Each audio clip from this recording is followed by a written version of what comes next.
Assalamu alaikum, dostlar. Walk through any bazaar in Bishkek or Dushanbe today and you'll see it instantly. Xiaomi phones on every stall, Chinese electric vehicles clogging the roads. In 2025, trade between China and Central Asia crossed $100 billion for the first time, double what Russia managed. China has won the economic contest in Central Asia. It's not even close anymore. But here's the paradox. The more China dominates the balance sheets, the more Central Asians push back.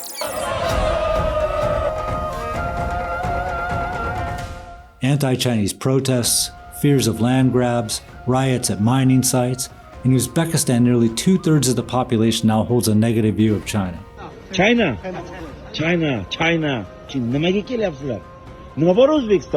The economic influence is there, the public trust isn't. Today we're breaking down how China overtook Russia as Central Asia's dominant economic power, why that dominance is generating a fierce backlash, and what both powers are really competing for. Not trade volumes, but loyalty. I'm Bruce Pannier. I've spent 4 decades covering the former Soviet Union. This is the Turan Research Center, hosted by the Yorktown Institute, where we break down the geopolitics of Turkey, Iran, the Caucasus, and Central Asia. If you're new here and want more analysis like this, please like, subscribe, and leave your thoughts in the comments. Now, let's get into it.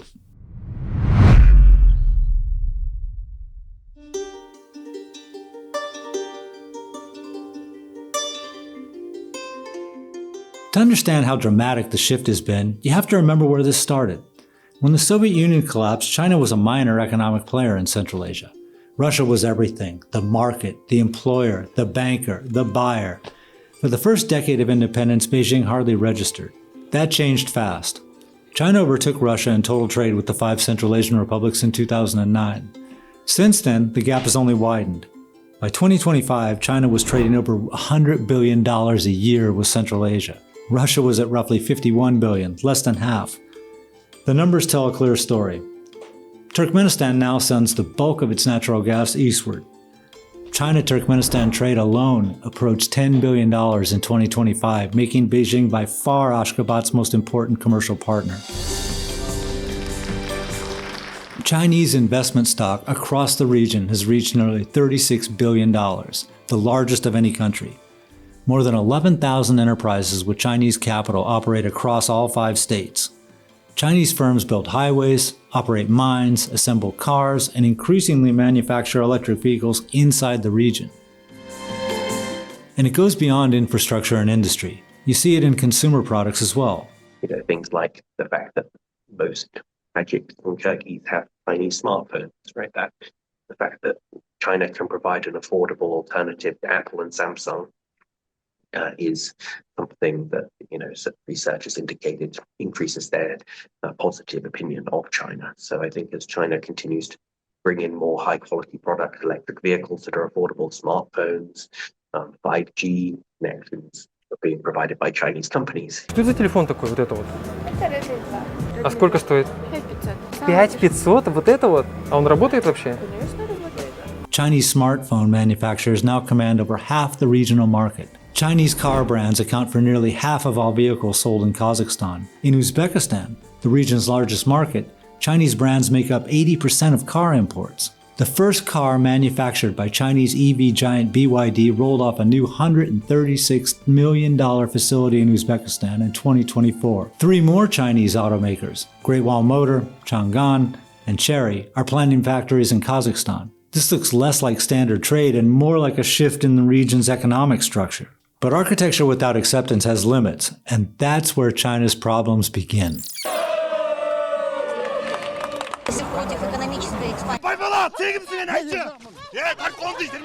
Between 2018 and 2021, 70% of protests targeting foreign governments and businesses across Central Asia targeted China. 70%.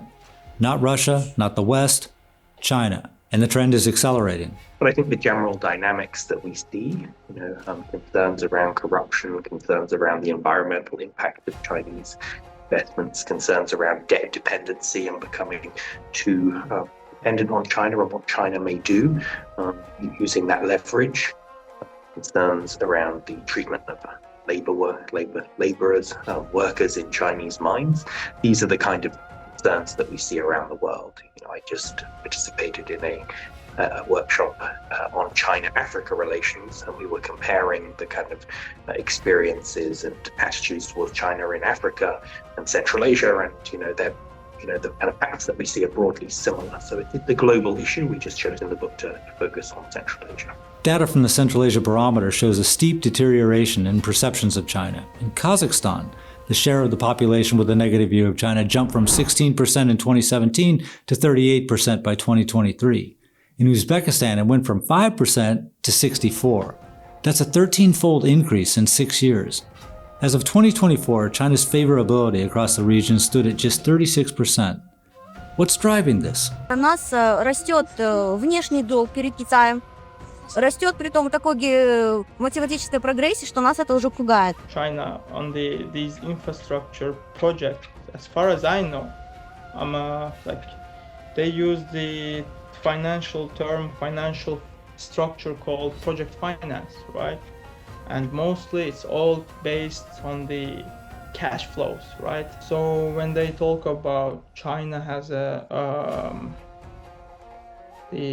Kyrgyzstan, Tajikistan, Uzbekistan, they has a debt, we can say it's also investment, right? Let's say 1 month ago, or no, like 2 weeks ago, the presidential administration head Saida Mered Gyshcyyew was in US, and they were speaking about hundreds and billions of investments, right? But these all they framed as investments. We all know that's a loan that will be provided by the US banks, right? So on the detail, whether these contracts are influencing negatively on the Tajikistan, Kyrgyzstan, Uzbekistan, Central Asia, I think no. As Chinese investment has flooded in, so have the obligations. Central Asia's external debt to China now exceeds $15 billion. Tajikistan owes roughly $800 million to China out of $3.2 billion in total external debt. Kyrgyzstan's obligations to China's Export-Import Bank amount to about $1.7 billion, more than a third of its foreign debt. Uzbekistan's liabilities approach $3.8 billion. By 2023, 80% of Kyrgyz citizens and 2/3 of Uzbeks said they were concerned about growing debt to China. And when countries can't pay, the consequences are tangible. In 2024, Tajikistan transferred several mines to Chinese firms to ease its obligations, a move that drew immediate comparisons to Sri Lanka's Hanbantota port deal, which became a textbook example of what critics call debt diplomacy. Then there's land. And this is where it gets personal. In 2016, Kazakhstan's government proposed amendments to its land code, and rumors spread that the new code would have allowed foreigners to buy or lease agricultural land.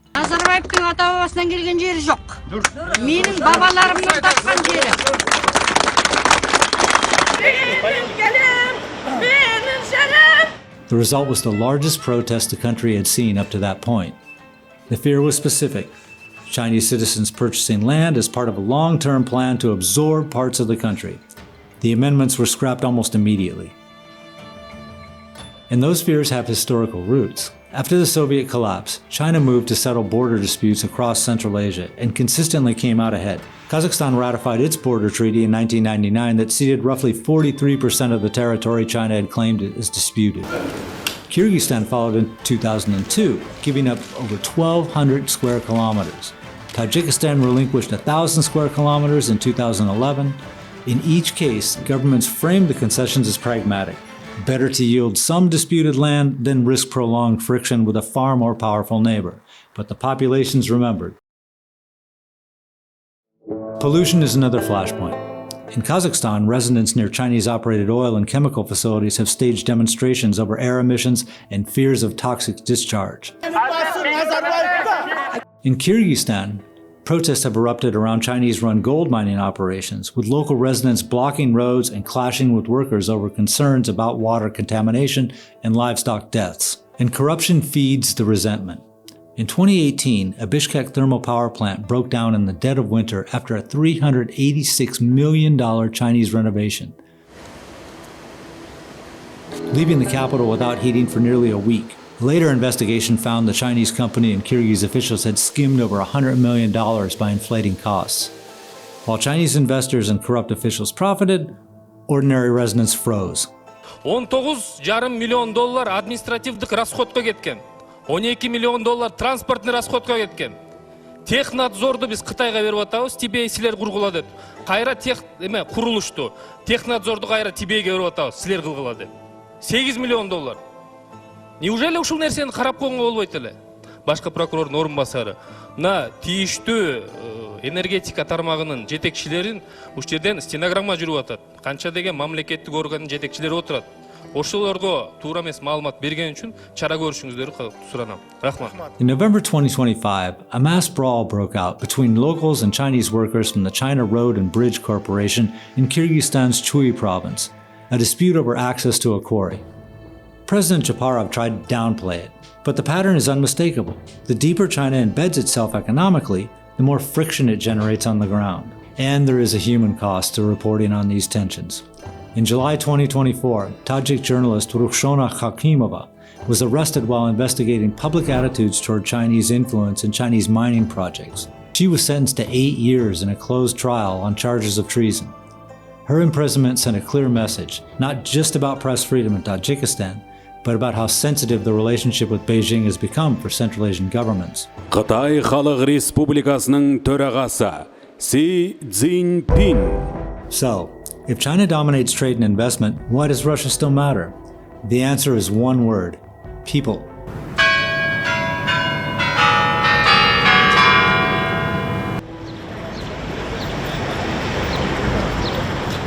Russia doesn't lead in trade volumes anymore. It doesn't lead in investment. But it leads in something no balance sheet can capture: livelihoods. In 2024, Tajik labor migrants in Russia sent home $5.8 billion, roughly 45% of Tajikistan's entire GDP. Between 1 to 1.2 million Tajiks continue to work in Russia. Kyrgyzstan received about $3.5 billion in remittances in 2025, about 15% of GDP, overwhelmingly from Russia. Uzbekistan-bound remittances reached nearly $19 billion in 2025, $15 billion of which came from Russia, around 12% of GDP. Think about what that means in practice. China builds the roads, but Russia pays the wages. China sells the phones, but Russia feeds the families. When your brother is working in Moscow and sending money home every month, your relationship with Russia isn't abstract. It's the rent, it's food on the table, it's the kids' school fees. China cannot match that. Migration to China is negligible. Remittances from China are essentially non-existent. Most Central Asian citizens living in China are among the roughly 35,000 students studying there. Now, Russia's popularity has taken hits. The invasion of Ukraine damaged Moscow's standing, particularly in Kazakhstan, where 1/5 of the population is ethnic Russian, and fears of a similar invasion are real. By 2023, negative views of Russia and China and Kazakhstan were roughly level. Generational shifts are real too. Younger Central Asians carry no memory of the Soviet Union and are less inclined toward Moscow. But elsewhere, Russia remains significantly more popular than China. Just 15% of Kyrgyz and 36% of Uzbeks hold negative views of Moscow. Roughly half the numbers opposed to China. All the powers in Central Asia, they try to use their soft power, their tools to influence the population, especially to create negative information about their competitors, whether it's Russians to Chinese, Russians to US, US to Russians, or the US to Chinese. So there is an informational warfare going on, right? As you mentioned, you are very right that China is right now, while China lost a huge ground on this soft power, informational warfare in Central Asia, but Russia still kind of big player. Right now, Russia does not dominate the space. And there's a structural reason for this resilience. Migration to Russia, despite the xenophobia and harsh working conditions migrants face, creates human connections. Millions of families have a relative in Russia. Coupled with the ongoing influence of Russian language media, those ties keep perceptions of Russia broadly positive across most of the region. So, The competition between Russia and China in Central Asia isn't really about who builds more roads or signs more contracts. It's about whose presence people actually feel in their daily lives. Right now, Russia is winning that contest, even as it loses the economic one. The countries, of course, can't escape their geography. Russia remains a major trade partner, a major transit route for Central Asian goods, particularly, obviously, oil in the case of Kazakhstan. Over 80% of Kazakhstan's oil, most of which is sent to Europe, transits through Russian pipelines. And so, there is, I think, a desire to adopt these multi-vector foreign policies to reduce Russian influence. But I think it's impossible to completely break away from Russia, and in many ways, Beijing knows it has an image problem, and it's responding with the most comprehensive soft power campaign it has ever mounted in the region. The effort has multiple dimensions. Let's take them one by one. First, human capital. China opened its first Luban workshop, a vocational training center, in Tajikistan in 2022. More have followed in Kyrgyzstan, Uzbekistan, and Kazakhstan, each tailored to local needs. Hydropower training in Kyrgyzstan, land surveying in Tajikistan, information technology and logistics in Uzbekistan, artificial intelligence in Kazakhstan. The goal is to frame China's role as building local capacity, not just extracting resources. Second, technology partnerships. As Central Asian governments look to harness AI for economic growth and governance, Beijing is positioning itself as the willing partner. Kazakhstan's Academy of Science has received $143 million from Xinjiang University of Technology to establish an artificial intelligence lab. Chinese tech company Linkwise is partnering with Uzbekistan's Ministry of Digital Technologies to build computing infrastructure and plans to open 2 data centers in the country. Third, and this may be the most consequential economic shift, China is moving from extraction to production. Instead of just mining resources and shipping them east, Chinese companies are increasingly partnering with local firms to manufacture goods inside Central Asia. The BYD plant in Uzbekistan, the planned factories in Kazakhstan, these create local jobs, develop local supply chains, and give Central Asian governments something to show their populations. Chinese investment that actually employs their citizens. At least public opinion has improved a little bit, particularly in Kazakhstan, to a slightly lesser degree in Kyrgyzstan. But it's a mixed bag, because in Uzbekistan, we've seen a massive uptick in anti-Chinese sentiments over the country's opened up, and China's taken advantage of this. And so China's become the dominant external actor. But Beijing's charm offensive doesn't stop at factories and training centers. It extends to something more ambitious, trying to change how Central Asians experience China directly. Start with visa-free travel. In early 2025, China introduced 30-day mutual visa exemptions with Kazakhstan and Uzbekistan, covering tourism, business, and family visits. Kyrgyzstan is expected to follow by the end of this year. Tajikistan has already introduced a unilateral exemption in 2024. Turkmenistan remains the outlier with only limited transit privileges. These agreements are part of a broader Chinese visa liberalization now extending to 76 countries. The logic is straightforward. If more Central Asians visit China and see its development firsthand, the thinking goes, perceptions will improve. The early results are mixed. Tourist flows from Uzbekistan to China have increased, but polls suggest only marginal improvements in attitudes. Seeing modern Shanghai doesn't necessarily override concerns about debt, land, and sovereignty back home. They've been trying to introduce the Central Asian populations who largely don't know that much about China and know far less about China than they do about Russia, Chinese culture, that is, in particular. And they've been trying to kind of introduce more positive stories, partnering with local media organizations to put out content that's pro-Chinese. So they've been trying to. Then there's education. China operates 13 Confucius Institutes across Central Asia, educating roughly 18,000 students annually. It is a place where Kazakh people come to explore Chinese language and its culture. They promote Mandarin language instruction, introduce Chinese governance models, and build institutional ties between Chinese and Central Asian universities. In Kazakhstan, enrollment in Mandarin courses has risen, with students eyeing economic opportunities tied to China's growing regional presence. Surveys from 2024 and 2025 suggest these educational initiatives are improving perceptions, particularly among younger Central Asians, though the effects remain modest. But the Confucius Institutes carry baggage. Globally, they've faced criticism and closures in the West over concerns about Chinese state influence on academic freedom. I've been watching that development for a while. It's just one of many tools that they take advantage of. These Confucius centers are essentially propaganda centers. In Central Asia, they occupy an awkward dual role. They genuinely foster language skills and people-to-people ties, but they also reinforce suspicions about what critics call soft power engineering. And the educational outreach intersects with issues that are deeply sensitive in the region.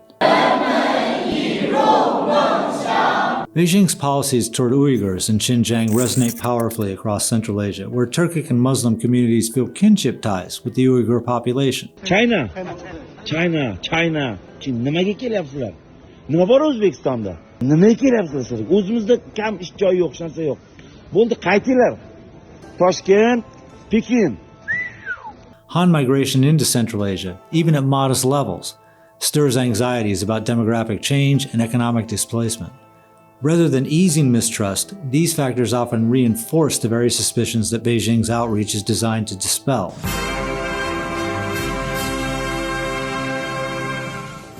There's a fundamental tension at the heart of China's charm offensive. At the elite level, it's working beautifully. Ahead of China's 2025 military parade in Beijing, the presidents of both Kazakhstan and Uzbekistan published op-eds in China Daily, praising Xi Jinping's leadership. President Mered Gyshcyyew called Xi a dear friend. President Tokayev described China's development under Xi as offering unique opportunities to its neighbors.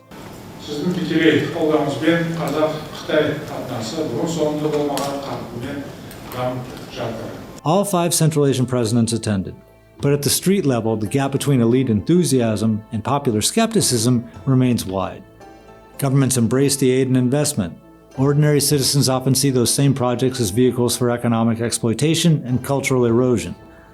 As long as the elite-public divide persists, China's soft power gains will remain fragile, impressive on paper, brittle in practice. But Beijing's approach to Central Asia isn't only carrots. There's a stick, and it's getting heavier.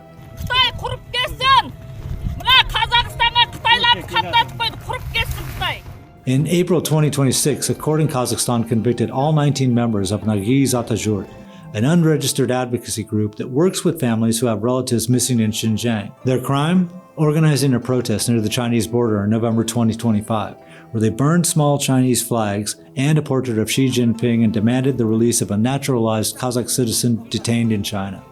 Several received 5-year prison sentences. All 19 were banned from political activity for 3 years. Here's what makes this case significant. RFARL obtained a diplomatic note sent by the Chinese consulate in Almaty to the Kazakh Foreign Ministry describing the protest as an open provocation against the dignity of the People's Republic of China and an insult to the image of the Communist Party of China and China's leader, and calling on Kazakh authorities to investigate. Court documents show that Kazakh prosecutors cited the Chinese diplomatic note as a key justification for opening the criminal case.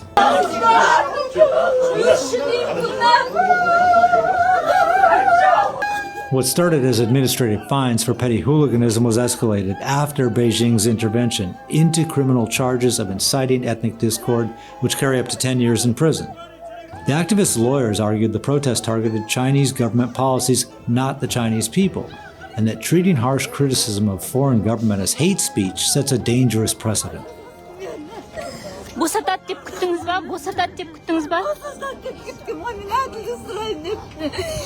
China is concerned about its image, right? It's concerned about some of the maybe negative repercussions that its investments have faced as a result of anti-Chinese activism in the region. They're trying to reform their image, but at the same time, they're also trying to repress and work with the Central Asian governments to silence this kind of criticism. So where does this leave the competition? China's economic dominance in Central Asia is a fact. The trade numbers, the investment stock, the consumer market penetration, none of that is reversible in the near term. Russia cannot outspend China. It cannot outinvest China. It cannot match China's manufacturing base or its consumer technology. But Russia's grip on livelihoods through migration, remittances, and cultural and linguistic ties gives it a form of influence that money alone can't buy. Until China can offer Central Asians the kind of direct livelihood connections that Russia provides, its social acceptance will continue to lag behind its economic dominance. Here's what I think we need to watch going forward.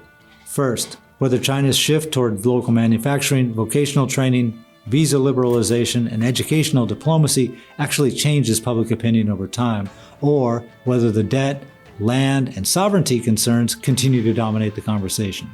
Second, whether Russia's remittance leverage holds. Moscow has periodically threatened to restrict Central Asian labor migration as a political tool. If Russia weaponizes that leverage, or if its own economic difficulties reduce demand for migrant labor, the dynamic could shift significantly. Third, whether the backlash translates into policy. Central Asian governments have so far managed public anger toward China while continuing to deepen economic ties. But if anti-Chinese sentiment keeps rising, leaders may face a choice between Chinese capital and domestic stability. Some of this backlash, increasing its presence in terms of security, to reduce the number of incidents that have taken place on the Tajik-Afghan border, for example. Increase the number of private security companies from China that are operating in the region, adopting kind of the soft power approaches, as we've already discussed. So China is it's a responsive actor, has been attempting to reduce some of this backlash. Fourth, whether the generational bet pays off. Beijing is investing heavily in young Central Asians through the Confucius Institutes, Luban workshops, university scholarships, and visa-free travel. If the next generation of Central Asian professionals speaks Mandarin, has visited China, and sees economic opportunity tied to Beijing, that could fundamentally reshape the region's orientation over the next decade. But that's a long game, and it's competing against deeply rooted suspicions that won't fade easily. And finally, whether a third player disrupts the picture entirely. The European Union, Turkey, the Gulf states, and India are all increasing their engagement with Central Asia. If any of them offers a credible alternative, particularly in manufacturing, trade, or labor migration, the current two-power dynamic could become far more complicated. The story of China and Russia and Central Asia is ultimately a story about two different kinds of power. China has the money, Russia has the people. China builds the infrastructure, Russia employs the workers. China dominates the spreadsheets, Russia dominates the kitchen tables. For now, both coexist uneasily. Central Asian governments take Chinese investment and Russian security guarantees. They send their workers to Moscow and their gas to Beijing. They balance between the bear and the dragon, because the alternative, dependence on either one, is worse. But that balance is getting harder to maintain. Chinese economic weight keeps growing. Russian demographic leverage is slowly eroding. And the Central Asian populations, caught between the two powers they didn't choose, are increasingly asking a question neither Beijing nor Moscow wants to hear. What's in it for us? Thanks for watching. This video is based on analyses by Edward Lemon, Bradley Jardine, and Aigerim Turgunbaeva for the Turan Research Center. I'll leave links in the description if you want to read the full pieces. If you found this video informative, consider subscribing and hitting the notification bell. And let me know in the comments, do you think China's charm offensive will eventually win over Central Asian populations? Or will Russia's human connections prove more durable than any infrastructure project?